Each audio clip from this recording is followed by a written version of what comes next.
ما هي أفقر دولة في العالم؟ السودان. السودان هي سلة غذاء الوطن العربي. هذا التعبير هو وصف للإمكانات التي يحتويها السودان وما يمكن الوصول له، وبالتالي تحقيقه نظريا من خلال الزراعة، لأنه يمتلك أراضي زراعية شاسعة وخصبة. عند السودان حاجات لا نملكها إطلاقا. أنا بس بديك مشهد واحد. نحن العرب نمتلك كنزا استراتيجيا نستطيع من خلاله تحقيق الاكتفاء الذاتي في مجال الغذاء، ولكننا لا نحسن استخدام هذا الكنز. دعونا نتعرف على هذا الكنز عن قرب، وهو السودان، سلة الغذاء العربي. السودان هو أرض الطيبة والخير. درسنا في الجغرافيا أن السودان كانت سلة غذاء العالم.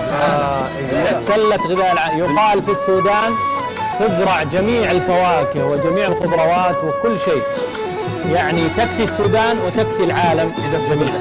السودان العظيم. تخيل انت سلة غذاء دي زي دي، شيء رائع بهذه العقول وبهذا الادب يبقى يا نهار مين يقف قصاد ده؟